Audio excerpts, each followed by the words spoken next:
It gives me pleasure to introduce the second keynote for this morning's session, Dr. Luca Montanarella. He's a scientific project manager in the European Commission since 1992. He leads soil data and information system activities in support of the EU thematic strategy for soil protection. He's also responsible for the European Soil Data Center, European Soil Information System, and the European Soil Bureau Network. He more recently coordinating the Global Soil Partnership, and he's a prolific author and a recipient of many prestigious awards and acknowledgement. Please, the floor is yours. Thank you. Thank you. Thank you, Rabi, for the introduction, and good morning, everybody. Thank you for inviting me also to the organizers of this very interesting conference. It's an opportunity to exchange between different disciplines. And I will briefly talk to you about what I'm doing. And I'm working at the European Commission. And for the ones not so familiar with the European Union, the European Commission is the executive body of the European Union. Our job is to develop the legislation that then needs to be adopted at EU level by the Parliament and the Council. So our job is essentially being an interface between science and policy. Particularly what I'm doing is all the support, the scientific and technical support for developing soil-related activities and legislation at EU level. Usually I spend some time in the beginning when I give a talk to explain the distinction between soil and land. This is because in many gremia discover that there is some confusion. And usually, to be simple, I always say, look out of the window. This is what you see. That is usually land. Here there is no window, so you can't do it. If you want to learn about soils, unfortunately, you will have to take a spade and dig a hole in the ground, because it's happening in the vertical dimension. This is what we are looking at. Of course, both belong together, and both needs to be seen in a sort of nexus, if you want to talk about nexus. By the way, usually soil scientists, we are relatively low-tech community compared to our land colleagues who are working with satellites, remote sensing, and all kind of very fashionable tools. My job is dealing with the vertical dimension. So we spend a lot of time doing this type of things. We go around Europe, dig a hole, and look what is happening below ground. And I'm always claiming to my colleagues that once in a while you should look up out of your soil pit and look what is happening around you, so that you realize that what is fascinating you below ground is connected what is happening above ground. Again, a nexus. But of course, when you dig a soil pit like this, you will discover an incredible world below ground that is happening there. Things like pedogenesis, or soil formation, is happening there, so you will distinguish different horizons, which means that there is something that have been happening over the last thousands of years that have developed something that has a series of functions and properties. The biggest discovery for many is often that there's life below, under your feet, so there is a complete ecosystem working below ground. This ecosystem, of course, is delivering ecosystem services, and that's why at the Commission, when we started thinking in the late 90s, beginning of this century, of a piece of legislation for the EU to protect EU soil resources, the legislation known as the EU Soil Thematic Strategy, we very much developed something that I think was innovative, and is still innovative, that is a multifunctional view on the protection of soils in Europe. Soils are performing several functions that are beneficial to all of us. Actually, at the end, after very long discussions and negotiations, we came up with 7 functions. And these functions are delivering services to all of us, independently if you are a landowner or not. This is a very important element in legislation, because this gives us the right to legislate about something which is usually in private property, which is land and soil. Now, these 7 functions, I don't go into details, essentially the very first one is the classical function where traditional legislation was developed, which is the function of producing biomass, essentially food, agriculture, forestry. But then there are other functions which are crucial, like storing and filtering and transforming nutrients. For example, the fact that we have clean drinking water, so all the hydrological cycle happening in soils. The fact that there is a large biodiversity pool below ground that we should protect as we protect as well above ground biodiversity. The the fact that it's the place where we live. I mean, we just heard all urban development needs soil to build upon houses as infrastructure. The fact that it's a source of raw materials, and so you have materials coming from the soil that are helping us in our daily life. The fact that it's a carbon pool, this was singled out especially because soil play an increasingly important role and are recognized for their important role in the climate change debate. You may know that there have been several recent initiatives to address the carbon pool in soils as a major element in mitigating and adapting to climate change. And finally, for us in Europe, what is particularly important function is the role of our soils as an archive of our heritage, our cultural heritage and geological heritage. Europe has many archaeological sites, and there are in soil, and they need to be protected for future generations. Now, these functions are, of course, then to put in relation with what is happening around us. And we tried recently with a group of scientists to relate what we do in our little field of soil science with the broader fields around us. So we tried to relate soil science, which is there in the center, with the 7 soil functions I was mentioning, and around them, the second circle, relating them to the 12 ecosystem services as identified in the Millennium Ecosystem Assessment, and finally relating all this possibly to the 17 Sustainable Development Goals approved in 2015. The little dots that you see there is how you find connections between the various things. I don't have the time to go into detail, but definitely a useful exercise to relate what we do in our very narrow scientific field into a much broader picture. That is what we are trying to do. Now, certainly I will not go through all the relevant sustainable development goals that are connected to soils. This would take us much too much time. I will just focus on a few of them, particularly the ones that are explicitly referring to the relevance of soils for their implementation. And probably the most relevant one, because this is still a pressing problem for all of us on this planet, is to feed everybody. So the goal number 2, end hunger, achieve food security, improve nutrition, and promote sustainable agriculture. It was already mentioned before. And that goal, of course, soil is explicitly mentioned, particularly in Target 2.4, where we strive towards achieving in 2030 a sustainable agricultural system while maintaining a sufficient quality of our soil resources. The indicator was mentioned before is a crucial thing. The debate around indicators has been extremely difficult because the indicator will be the way how we will measure success or failure in 2030. And of course, nobody wants to be put on the stage as being a failure. So the way how you will measure success or failure is crucial. And the indicator for that particular target is proportion of agricultural area under productive and sustainable agriculture, and it's debatable what you would define as productive and sustainable agriculture. You can be assured that all statistical services are heavily involved in this debate. We are trying to contribute, of course, with our knowledge, starting from the fact that if you want to produce food, you need soil. Roughly 95% of all what we consume on this globe comes from the soil concerning food resources. So you need to keep in mind that not all soils are good for producing food. So if you start looking to the globe and start looking where actually you could produce food, you must first of all take out where there is no soil. Extreme areas like Antarctica, Greenland, all the areas covered by housing and infrastructure, so where there is, the soil is not there at all. Then, of course, you have areas which are much too high, high mountain areas. Then you have areas which are much too cold, all the boreal soils.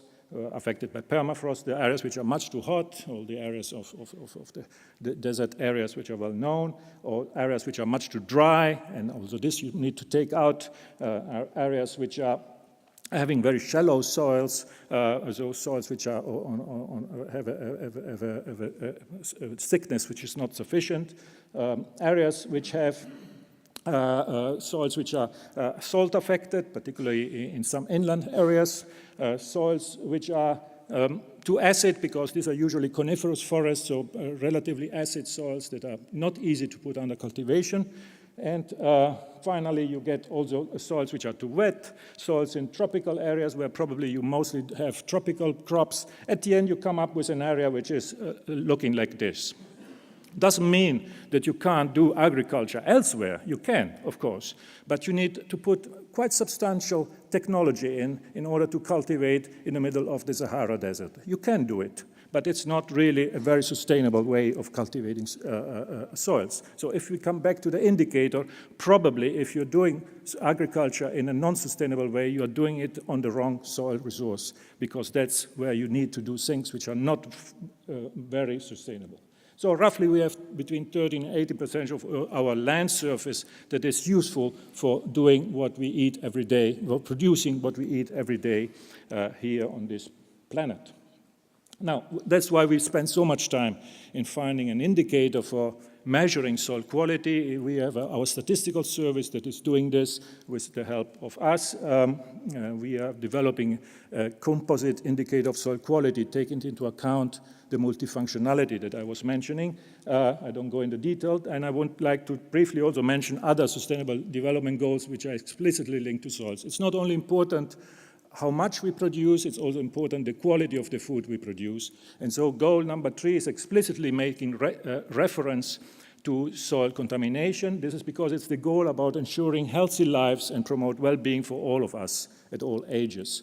If you have unhealthy soils, contaminated soils, you probably will have in the food chain unhealthy food, and there is a direct link between human health and soil health. By the way, this hit the news in recent reports, particularly there were some alarming news from our colleagues in China, for example.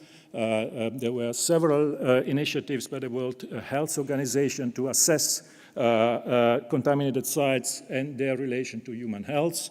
We as Commission, we have as well invested quite a lot recently in assessing soil contamination in Europe and the connection of that with European human health. So there is quite some interest in this topic.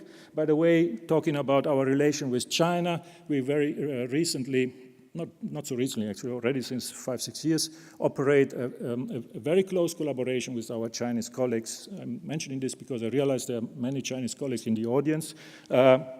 And so the Commission Barroso, so the previous Commission, established a high-level panel between EU and China on land and soil. This is because our Chinese colleagues and us as well are very interested to work together, particularly solving what the panel identified as sort of trilemma between managing food security, urban development, and what the panel termed as ecological security. And so I'm just mentioning this to say that there's a lot to be done in working together across different disciplines, but also across different parts of the world. Finally, since I'm trying to be fast to keep time for the final discussion, I would like to mention the goal where maybe a lot has been done recently because it's a goal that explicitly is addressing land. This is a Sustainable Development Goal 15, which is a goal which is putting into one single basket many aspects of terrestrial ecosystems. What was particularly triggering a large debate was the target 15.3, because it's addressing an issue which is dealt by one single UN convention, which is the UN Convention to Combat Desertification, which is the goal that aims by 2030 to combat desertification, restore degraded land, and particularly which aims to achieve what is being termed a land degradation neutral world, whatever this means.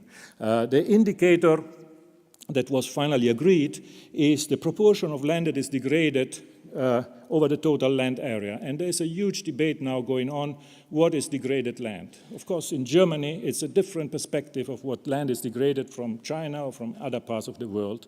In Germany, for example, it's considered land degradation, urban development. So we have a big issue in Germany about soil sealing, so consumption of agricultural land for urban development. In other parts of the world, it's the opposite. Urban development is considered a very positive indicator. So preparing for the debate later on. And so there is a lot of people meeting and discussing how to measure land degradation, but particularly, of course, the lead convention on that, the UNCCD, has established several working groups to do that. At the end, we came up with a sort of composite indicator that will include land productivity, carbon stocks above and below ground, and land cover change. I'm not completely sure yet that this will be the way countries will decide to measure all this, and that's why the debate is still open. Finally, I would like to mention that there's a lot going on in bringing all this together, because as you could sense, everything is interconnected and everything is somehow in a nexus, if I can use the term. We are completing right now a land degradation and restoration assessment, which is probably the first one of that kind within IPBES, the Intergovernmental Platform of Biodiversity and Ecosystem Services, and it's currently out for external review, the second order draft. So I would encourage you to have a look to that assessment, because it's trying to bring together the various stakeholders and the various perspectives on land degradation and restoration into one single high-level scientific assessment. Finally, let me conclude saying, if you want to make progress, besides having nice conferences and a lot of work done in working groups, we need to act on the ground, and that's why we have been very much promoting voluntary frameworks, which are not legally binding, but at least accepted by all countries in the world, that could help us to manage the planet, soil resources in a more sustainable way. 2 years ago in 2015, we finally approved a revised World Soil Charter, which is approved by all countries in the world and which contains basic principles on how we could achieve sustainable soil management. Last year, we finally approved, and all countries approved, voluntary guidelines for sustainable soil management, which of course are addressing sustainable soil management in a coherent way, provide then guidance to government on how to achieve this by 2030. I don't go through all the elements of these guidelines due to time constraints, but I strongly encourage you to have a look. They are all available on the Global Soil Partnership website. And the Global Soil Partnership, of course, as was mentioned, is for us the framework that allows us in one single platform to bring together all these various stakeholders, because soils are a cross-cutting issue, and if you want to deal with them, you need to talk across disciplines, but also across policy-making communities, which are very different and diverse. Finally, before closing, let me do some publicity for a book that I will have the pleasure to introduce to you during coffee break. Please come and we will present to you the new book of Lulu Sang and Kay Schwerzel. And finally, thanks for your attention.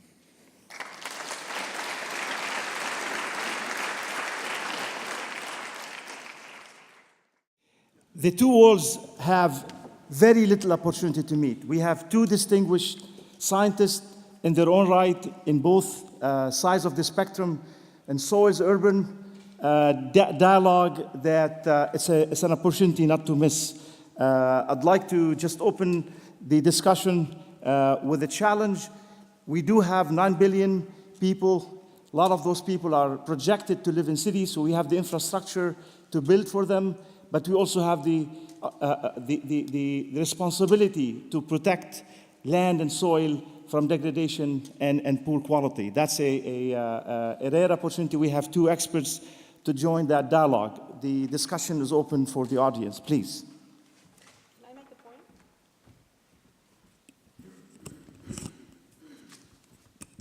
Before we have the questions, I have a question for you. Where was goal 11 in your chart when we have planning, which is talking about sprawl and so forth? It's a difficult one, because one key problem with the Sustainable Development Goals is they are contradictory, if I can say so. If you achieve one, you don't achieve the other one. And so there is a big issue there on how you will bring all this together. Because, of course, if you have urban sprawl on very prime agricultural land, then there is an issue. On the other hand, naturally, historically, urbanization has happened where there was the highest agricultural production, because you would have liked to have a city there where there is your food, not somewhere where there is no food. Now there is a tendency to make cities in the middle of the desert, but I mean, this is something different. But usually, traditionally, especially here in Europe, our urbanization happened there where there was the most intensive and highly productive agricultural areas. The biggest example for us is, for example, my country in Italy. If you go in the Po plain of the northern Italy, it's a very high productive agricultural area. It is now largely covered by industry and by housing and by infrastructure. So we have lost the best productive soils of Italy in exchange of urbanization and infrastructure. I don't know if this is a good strategy. So we're together on this. I want that goal 11 to show on your slide. Sorry? I want goal 11 to show on your slide. Yeah, I will, but I don't know where to put it. So, Oh, I'll show you. Thank you for the observation, Jeannie. Questions from the floor? Russell Pradhan from Potsdam Institute for Climate Impact Research. I have a question regarding this indicator you mentioned, saying that none of these indicators reflect Nexus, and you are arguing for a Nexus indicator. So what is your preposition for a Nexus indicator? That's my first question. And the second one is like, if we are able to develop a Nexus indicator, it will be a composite indicator, and how can we communicate this number, like 0 or 1, in a relevant sense? Thank you. Well, this is the challenge. As Luca mentioned, that the set of goals and indicators is the product of, I don't know how many lobbying groups, basically, who all have particular words they want to see in the targets, and then those words are matched to a particular indicator. For example, in the goal 11, the transportation piece, the lobbying group wanted public transportation as the indicator. And so they've managed the wording such that that would become the indicator. But so we have in front of us this puzzle of an accretion of all different kinds of interest groups. And the challenge that I'm giving you and ourselves in every of these worlds is to think about how we can make these things more coherent, how we can push for the implementation of the new urban agendas that brings together in a coherent way all of the factors, the systems that need to get together. And I was teasing Luca about goal 11 because I could see tremendous possibilities here, but we've all been operating in our different worlds. The urban people have been talking to the urban people, the soil people have been talking to the soil people. I don't know if you've talked to Martino Pesaresi, who's doing the global, I just thought, wow, why don't we put that soil map on top of the built environment map, and I think we'd have something to talk about. So I think it's up to us to come from below to remind the member states that we have the ability to come out. I can't tell you what the indicator would be, but we have the ability to do this, and then we need to communicate this. We have to make this important enough to those decision makers that they'll see that they can't do it without thinking about blending these systems together and thinking systematically. Other questions? Rudolf? Thank you for your excellent presentations. Coming from the water world, I just wonder whether the processes that have led to voluntary guidelines on something impossible, land tenure, forestry, soil management, what, in your view, is it that keeps us, 400 and more, from getting to voluntary guidelines on sustainable water management? And if we get there, what difference do voluntary guidelines make? Thank you. The difference is that they're voluntary. The key word in all this process is voluntary. Okay. So when you face governing bodies, for example, in the UN system, but also in the EU, as soon as it's a binding legal instrument, then you're getting into huge problems because nobody likes to be told what should be done. What is at the edge of what can be accepted is we are telling you what you should do. You are not obliged to do it, but we tell you in a context which is fairly legally relevant, let's put it this way, which is, for example, the FAO General Assembly, or it could be the EU Council or Parliament. I mean, but the fact that whatever we discuss, the word voluntary is always in front, prevents any of these huge difficulties. Even so, on some of these guidelines, the debate was very harsh. You mentioned the voluntary guidelines for land tenure. It took years to come to an agreement. So it's not that easy. Now for water, I'm not a water expert, but on water in the EU, we have quite relevant water legislation, which is binding. okay, which is a water framework directive and all what is connected. So it was possible there to come to a binding legislation.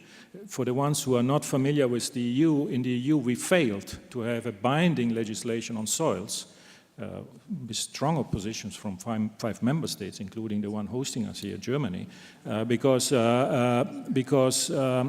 it's touching immediately on sovereignty issues, on subsidiarity issues for federal countries, for example, the fact that soils are considered strictly relevant locally, so nobody should tell a region or a government what to do with their soils. Soils are very emotional.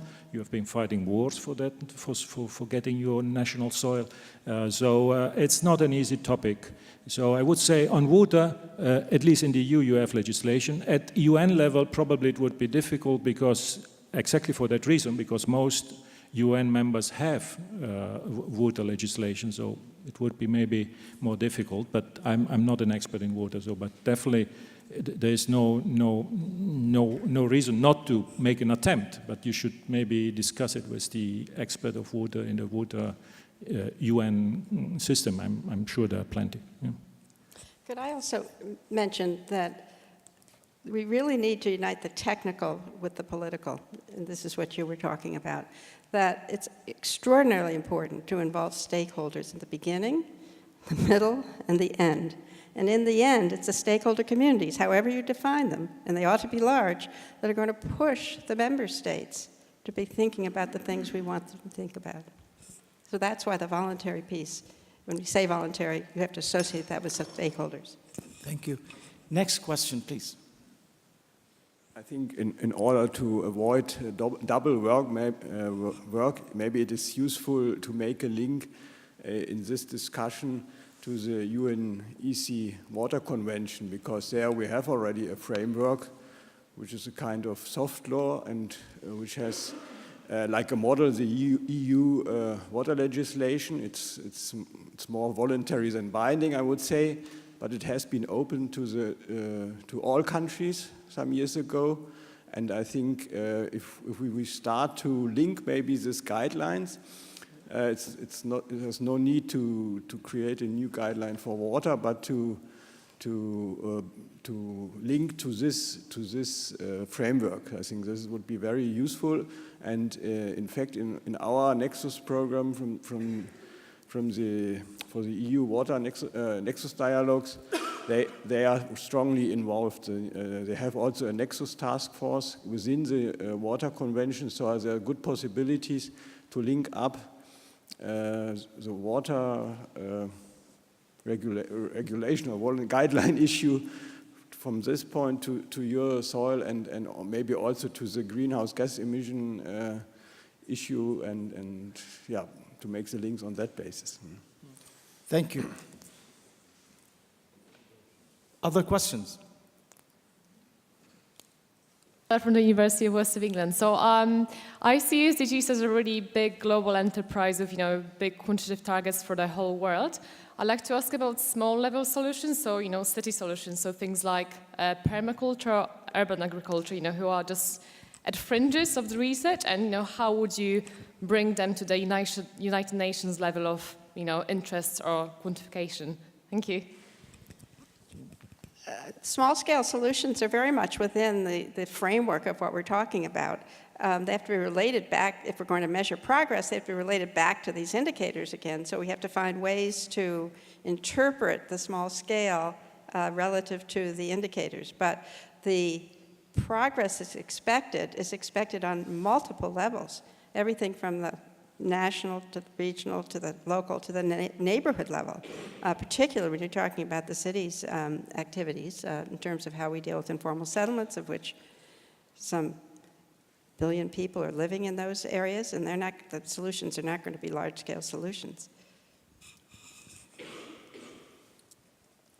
Please.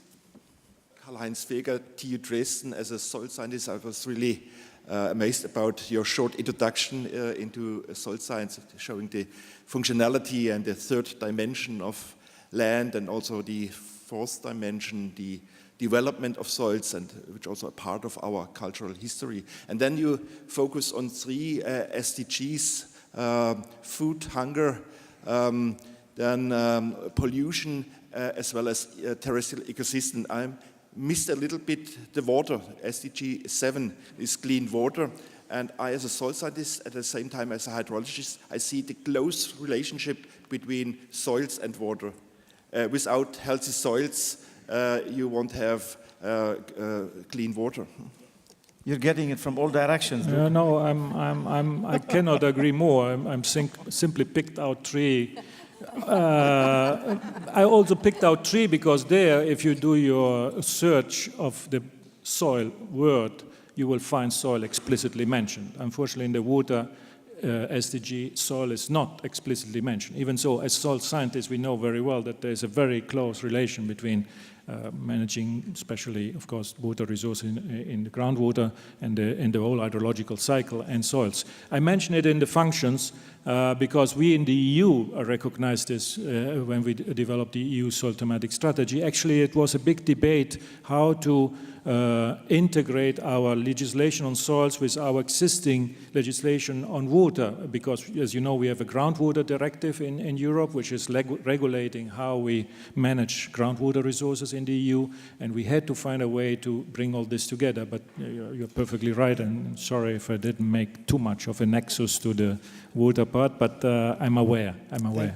On that, the biggest water pool is the green water space, which is responsible for 2/3 of our food security. So that's a very important element.